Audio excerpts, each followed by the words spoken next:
Welcome back to the Back Nine coverage of the final round of the 2019 Ledgestone Insurance Open, presented by Discraft, the world leader in disc sports. I'm Brian Earhart, joined here by Kevin Jones. We're about to wrap this baby up with some commentary. Yeah, Brian, we got one more 9 for you. It's going to be really exciting. All these guys are looking to push up the leaderboard. This is Ledgestone. This is some big money. We've got Gurthie with a solid round. 4 down after the front 9 is right where you want to be to put in a nice 9 under, 10 under, 11 under even. And then we got another couple guys that are fighting back for their scores right now. And we start hole 10 on definitely a birdieable stretch. This is 450 feet, but it plays a little bit downhill, so you don't necessarily have to throw as hard as you can. I actually saw Ben Calloway throw a putter on this and put it inside circle 1. I think the wind that we had was a little bit tail on this. That's pretty crazy to throw a putter on this shot. Paul Macbeth did the same thing with his Luna. And Drew kind of went with that. He was trying to push a little bit more to the tree line and fade into the circle 1, but came up a little bit short. And like I had mentioned, Double G going mid-range here.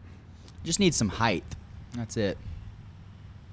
Scooting it to about 60 feet, but it's a wide open putt. Emerson going back to that Explorer. He's really trying to sell him out here. It really does fly really good. I actually used to throw one a little bit back. As you can see, he was trying to get that left to right drift. Didn't quite get it, and unfortunately he's, oh man.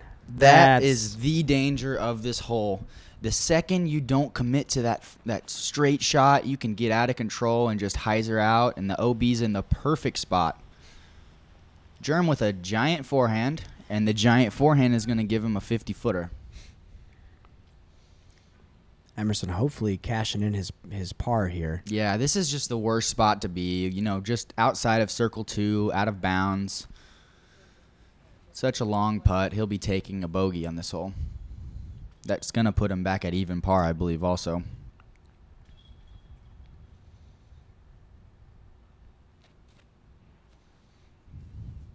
Drew, after coming up a little bit short, misses the putt for birdie.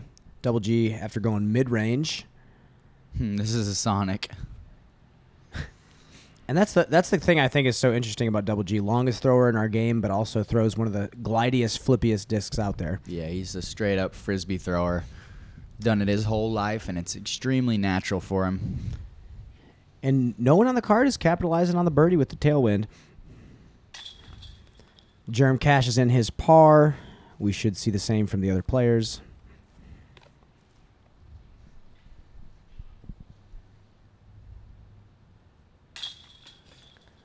No problem from Drew. I know he was probably hoping to get that disc a little bit more forward before fading, but he'll take a 3. And after being out of bounds by really, what, 3 inches? Yeah, it was very close. Less than a foot. His 3, unfortunately, turned into a 4. And Double G taps in his 3. Going into probably one of the most, actually, probably the easiest hole in the course, I'd say.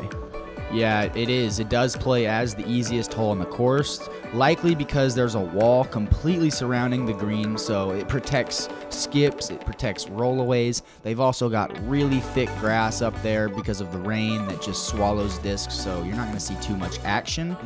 I will say, though, that we've had so much foot traffic that it has flattened out the grass just enough to where you'll see some more skips than usual, but nothing too crazy. This is a hole that averaged way under par. 52% of the field actually birdied this hole. 52%. So this is one you got to get. Drew going Firebird and fighting that right to left crosswind. I love that shot. Definitely seeing more skips than the past couple of days. You are right about that. It's dried up a little bit. Everybody's flattening the ground out. And he hung that a little bit too wide. Let's see if that crosswind will let him in.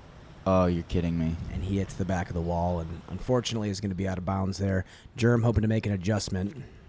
And I like that. Yeah, good adjustment from Germ. And that's the thing. You think that you're going to have to swing it wide to hyzer back in bounds, but with that crosswind, you're throwing a lot straighter at the basket than you'd think. It definitely does. The crosswind is going to push those discs down. Just like this one. This should be just fine. That's a Pioneer. Nice shot. So Gurthie is basket high after going OB. And after quite a good stretch from him, and fouring this hole just does not feel good. No, his putt's been on too. And it also, it stinks, bogeying a hole that you watch all of your card tap-in birdies on. Very difficult. And that's the thing about the Lake Eureka temp course. The swings and the scoring is they're so crazy out here that you really have to keep a level head and understand that the danger is going to present itself around every corner, even on the easiest hole. So you just have to keep trucking and understand that other players are going to experience the same things, and clearly even some of the best throwers in our game. Yeah, that's so true. People are going to score so differently out here. They will take bogeys all over in different places, but they'll also take birdies in different places, all to come up with a total score of, pretty similar, Yeah. around 5 to 5 down, something like that after bogeys and birdies. Exactly. And after the easiest hole in the course, we move into a really this hole actually scored really well on the weekend. There was a very even spread of birdie, par, bogey, and then the extra bogeys. Just a really challenging shot with OB everywhere. You have to throw a flat to fade or a pure hyzer that gets around the water tower, and your real goal is really don't hit the water tower. Yep, hitting the water tower does bring in OB. I bet this hole's playing a little bit easier this year because of the OB. I think they widened the OB just a little bit to protect from crazy rollaways. So sometimes shots that would have rolled out of bounds last year are a couple feet inbounds this year. Drew was able to put it in circle one. Germa releasing a little bit early. He'll be A-okay. Oh, it came real early. I'm so sorry. And that is exactly what I'm talking about. The lower you hit that water tower on hyzer, the higher the percentages of rolling away out of bounds, and that's brutal. Yeah, that was not good. I didn't realize he was coming in so early. If you can come in on the backside of that water tower, anything past the 50% mark on it will be just fine. And that looked good. A little bit less distance than he needed, but he's right within circle one. Yeah, I'd be stoked with that shot. Garrett going Excalibur, I think. Have some action. Well played shot, just to 25 feet. Now a tricky drop zone shot. This looks good. Oh, it was really good. Yeah, you have to play very high if you want to get all the way around and kind of push the park job. And you still bring in hitting the water tower into play. Yeah, you do. Good putt from Garrett. He's going to come right back after his bogey and take it back on a very hard hole.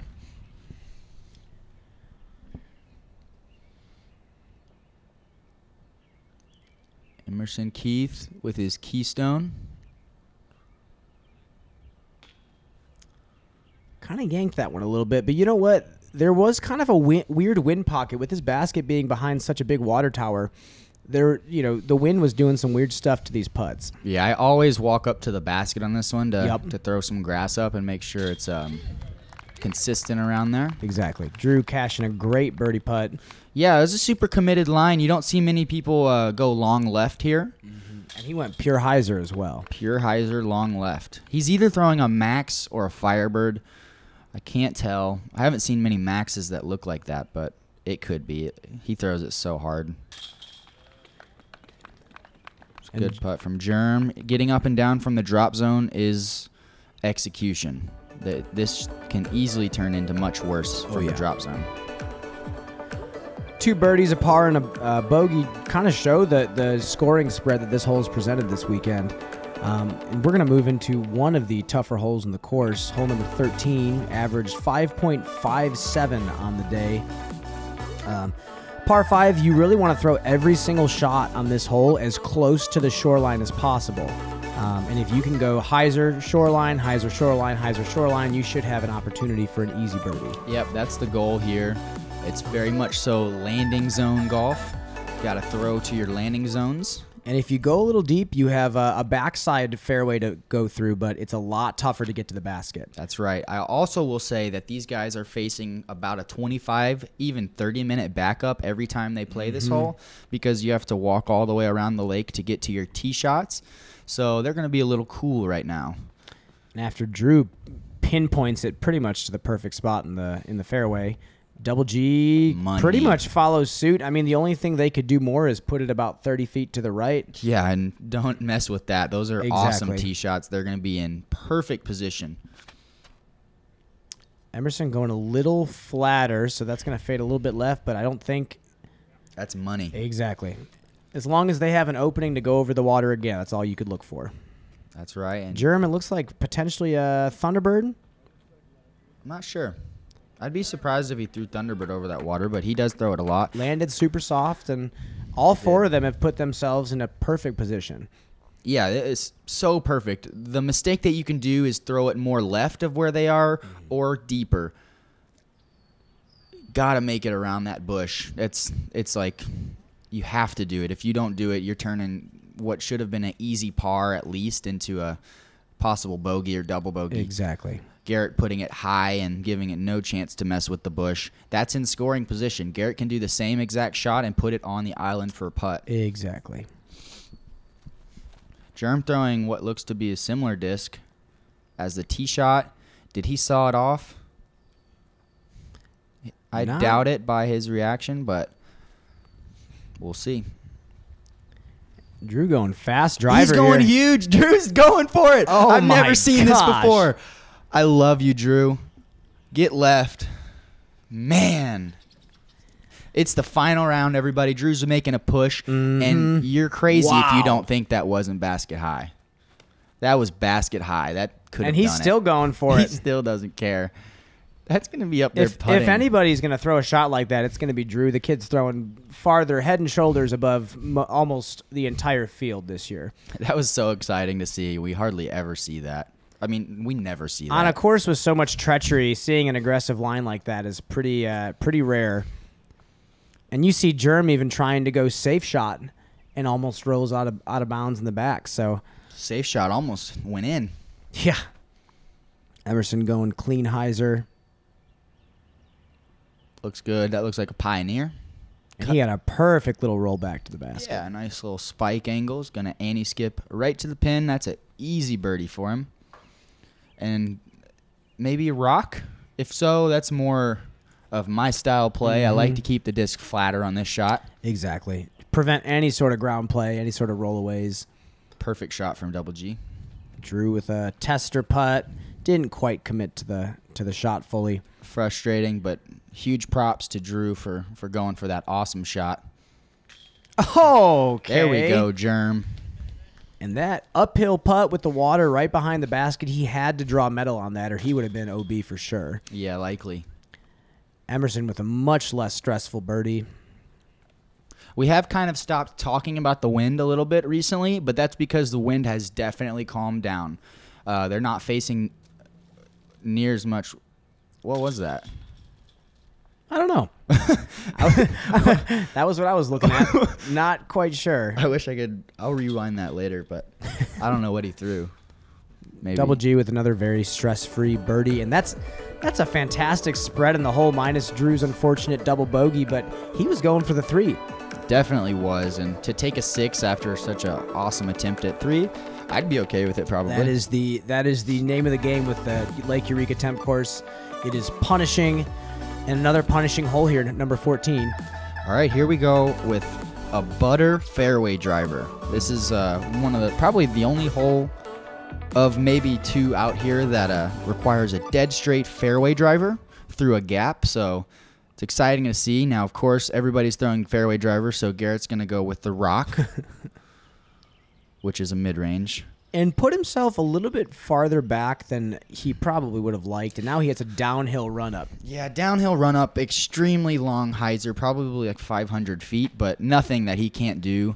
Emerson, this is definitely an Explorer shot for him, so I know that's his Explorer X, or Opto X Explorer. And Germ Man, that's a going delicate aggressive. forehand. And that's huge. Oh, baby. That's where you want to be. If you can kind of go around the corner, that's the perfect positioning for a birdie. Drew going T-bird. And it looks great. We're going to step up to Garrett Gurthie's shot, see what he's got in store. Oh, actually, Emerson, so his rock must have got up there. Emerson's going to be trying to chop off some distance here, but definitely not going for the pin. Definitely chopping something off, and hopefully he gets a little water skip. And unfortunately does not touch land. Looked like his disc flipped up just a tiny bit. Yeah, I think he was trying to play a little bit earlier there. And Gurthie is like, I'm not messing with that at all. No, thank you. I'll be taking a par. And this is another hole in this course. It's kind of the theme that the holes have been scoring above par. So another hole or a 4 is totally fine. Emerson flirting with the OB again. Man. At least he hits the land, but, man, you never want to go double OB on a hole like this. No, I actually 2 years ago took the biggest number of my life on this hole. I think I took an 11 on it. So I will say, Emerson, I've been through worse, but that's tough, you know. He's just flipped his shot up a little too much, and it's going to cost him a good amount of strokes. Drew putting himself inside circle 1. Germ hanging this really wide. Oh. Very committed shot. Very committed. The backside of that green does round off, so it gets a little bit smaller. But he'll have anti-death putt now. Yeah, he's in a good spot. Oh, good run from Emerson. Trying to have some damage control there. Double G, stress-free 4. And that's where I think the strategy and the game planning on this course comes into play. For sure. Germ with a great birdie here. It's an awesome birdie. I think this is a very, very, very difficult birdie to get, but sometimes people make it look so easy. It's not like out of range for the average disc golfer, Absolutely I would say. Not. Oh, and it sits down. Yep. The thick grass, I feel like, is helping some of those rollaways. Absolutely. Seeing a little bit less of them. And an unfortunate triple bogey 7 from Emerson after going double OB. Luckily, he did hit land on that last shot. Yeah, that's coming in bounds, or else he might have had a tougher time. That's crucial. You get into big trouble when you just start jerking them to the right and they don't touch land. And after a rough 7, a couple 4s and a 3, we're going to move into hole number 15 after a word from our sponsors.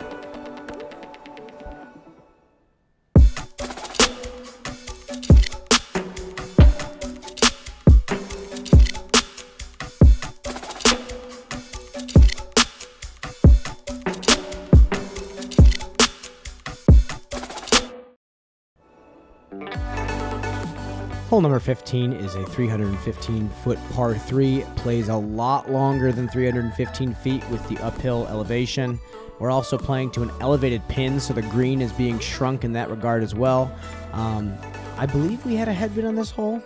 Man, I was actually thinking we had a tailwind this time. You know, I clearly wasn't reading the wind right that day, but I really think that they're dealing with a tailwind right here.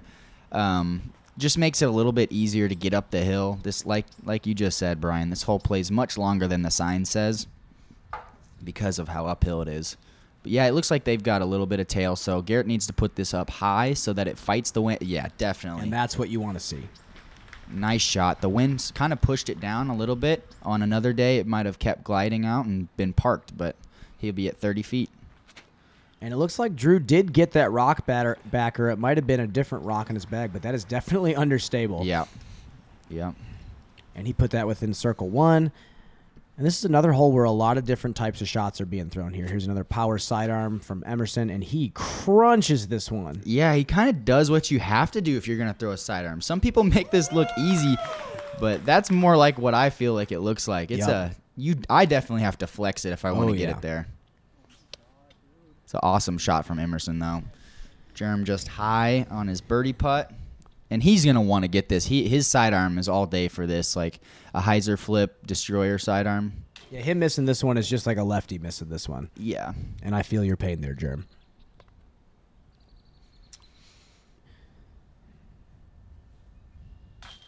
Nice putt. And again, his body language looks good. He looks confident in that putt. And if he keeps going, he'll have a great round. Definitely. He's headed to a solid finish if he can secure a couple more birdies.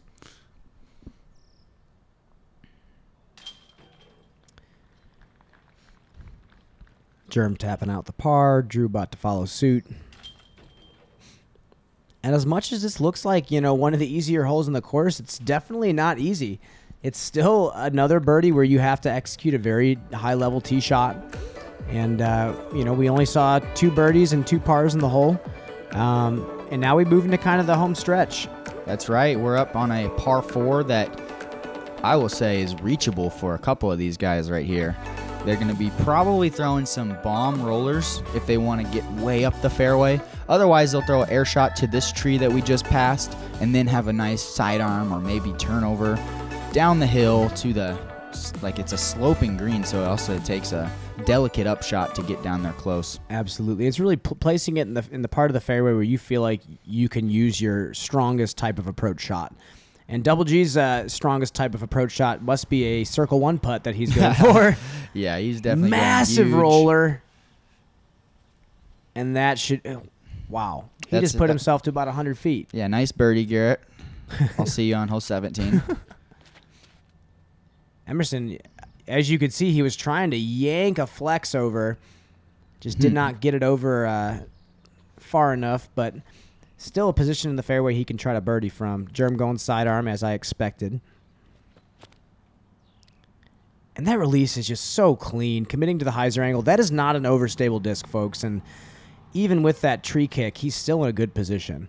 That was smashed. Yeah, there's no doubt. It's probably the cleanest hyzer flip sidearm in the game. I would have to agree with you. Drew getting a little too much turn on it. Potentially a little slip job on the tee pad. Looked like his body weight kind of got shifted as he threw that, and he's not going to be in a good spot. And Emerson going ballsy flex shot. It's a good play, though, because he's getting that finish, and he's at least... Oh, my gosh. I did not... What just happened? Did he go left OB? He went left OB. He just can't seem to catch a break with these OB strokes. I was really wrong there. I didn't think that could reach the OB. I thought it was a smart play.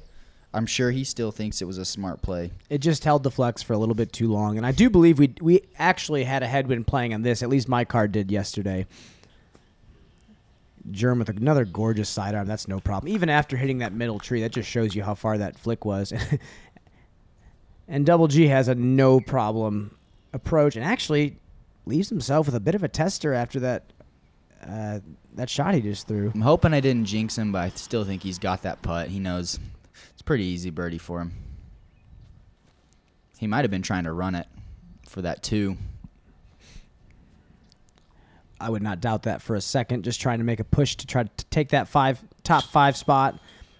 Emerson with a fantastic comeback putt from beneath for a bogey after, again, throwing what I thought was a fantastic second shot. Just unfortunately going out of bounds by a foot again. Yeah, that's another really good putt from Emerson. Oh, no. Man, I totally did jinx him. Unfortunate. He just caught that tree on the upshot to put him at like just an uncomfortable distance. Probably had some wind going on and could not finish his 3 there.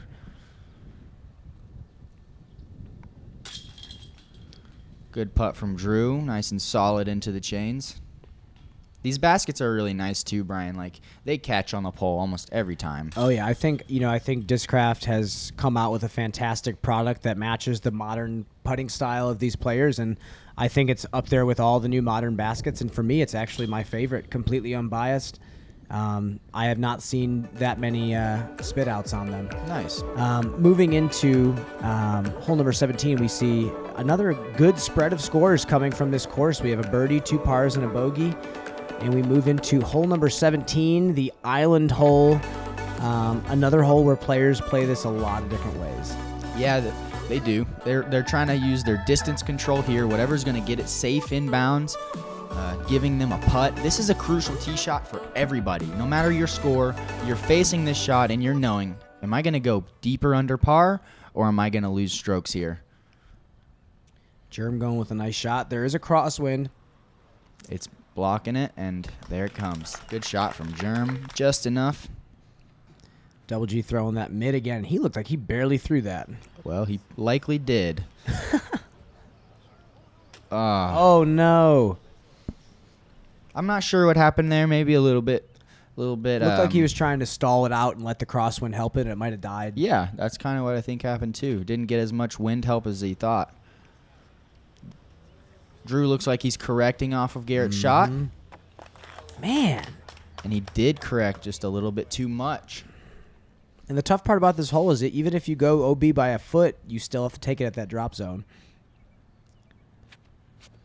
After watching 2 go OB, hopefully Emerson can make the correction, and it looks like... Yeah, that's money if you ask me. That is park job. I like it. I like the flick play. I started doing that more recently, and it seems like you can kind of control the angle of the disc. So you throw a real overstable disc on whatever angle is necessary for the distance. Exactly. Drew going overstable sidearm, no problem. This drop zone can absolutely get tricky sometimes. It's no gimme. Germ with a great birdie. After birdieing hole number 16 as well, so this is a nice finishing stretch for him. That's what you want to do. Double G cleaning up his bogey, unfortunately. And that's the thing about this Lake Eureka course. There is teeth around every corner. It just never ends. You think you have a break, and you might have 1 or 2 on this course. Execution is so crucial out here, and keeping a level head is so crucial as well. Yeah. After a couple bogeys and I believe a couple of birdies, we're going to move into the final hole of the course, which I think is another one of those holes that, depending on where you are in the fairway, can play so many different ways. That's right. So after this long, windy round, scores are not as great as you would expect, I guess. Gurthie is actually putting in a really solid round right now. If he can sneak another birdie out, that would be awesome, and he probably would move up. I don't know what he's in right now, but it's looking like a top 5 finish for him. So he just needs to finish strong. It hurts. It really does hurt to not land in bounds on 17, but with his power, he can get it right back on this one. A few plays on this hole also. Oh, yeah. It's actually a very, very unique hole in the way that it plays. There is a short layup area that allows people with the right shot to go big on their second shot and try to secure a birdie. And this is what I call for the righties the optimal play. And Germ smokes a roller down here. This is far. That's far, and it's still not in an ideal spot. He might have some kind of sidearm along the water to get there, but it's going to be tight. Very challenging. And that's why I say the roller is the play, because you want to smash this as far as you can, really.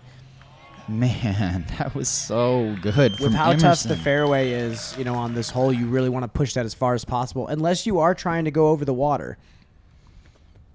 And Double G goes air shot, doesn't drift it to the right as much as he'd like. No, it's fading. Oh, and that finish for him, that's rough. Going OB on 17, OB on 18 after such a great round. He'll have to scramble for his 4. Yeah, he will. He will be close to that water, so he actually will definitely be able to reach the basket from where he is. Okay. Yeah, okay's right. That's over the concrete, isn't it? Oh my. You're kidding me. What? Dude. That's a shot that not even rollers can really reach. That to me just shows how good of a golf shot thrower he is. That was phenomenal. He made that distance driver look like a mid-range. Yeah, that's hard to talk about because the speed and the power that was on that is out of this world. Nobody gets over that concrete barrier in the air. Seriously. And now he's in perfect scoring position. Now, Germ, here's that sidearm I was talking about. He laced it, though, so he's going to be putting. Oh, no. Golly, what a shot. I thought he was going to stick right in that grass. I think he bounced off a rock or a root or something like that, but he's still in circle 1, thank goodness. Emerson with the exact same shot as Germ here. Also laced it. They're making softer. It look easy. This is not an easy shot. Putting it well inside the circle. And after the smash that Drew had, he has maybe a couple hundred feet to the basket. Yeah, he has the same shot as Drew and as Emerson and Germ, but much shorter, maybe even a little more awkward. And Drew, not necessarily known for his sidearm, is able to put something up there, and he'll have about a 35-footer. He definitely has maybe a really 33. good sidearm, though. Oh, definitely up to par, but after watching Emerson and Germ throw those sidearms, unfortunately, he misses that birdie putt after probably the best drive I've ever seen on that hole. Yeah. And that's a rough way to end the tournament. But It is, but a quality upshot and picking a par is pretty much always okay out here. Absolutely. Nice finish, Gurthie. I'm pretty sure that was a big-time putt to secure some kind of position for him. And he just had a fantastic tournament. Yeah, he did. He played very solid. Germ. Missing the birdie putt after, and he takes a nap. He's done. Yeah, I think he just wants to be off the course right now. He's just picking flowers. It's a course that'll drain you mentally if you're not prepared for it, and I don't think there are a lot of courses that put pros in these positions of failure that often. Ending this tournament on a birdie like Emerson just did feels fantastic. It does. The 18th is a tough hole. Only 9% of the field birdied that hole. 9%, everybody. That's very, very small Averaged percentage. a 4.47. So for Germ to even take a par to finish the tournament is still taking strokes on the field. Yep. Even though he wanted to push a little bit higher up the leaderboard. Very respectable round from these players. Yeah, it was fun watching these guys. Like, they're super incredible throwers. There's a reason they're on chase card at Ledgestone. If you're on chase card at Ledgestone, you know that you can putt like nobody's business, and you're also throwing incredible drives. So, and as you can see, we have Paul McBeth taking it down. Kevin Jones, notable finish, popping off a nice 9 down yourself. yeah, great podium finish for me. It feels awesome to be top 3 at Ledgestone. Garrett Gurthie securing 4th place with that final putt. Great putt for him. I'm sure he knew the situation. That was a tie for 4th, and that's awesome. That's a nice bonus for him. Thank you guys for joining us for this coverage. We had a blast doing the commentary for you. Make sure to subscribe to Central Coast Disc Golf, and we will catch you next time.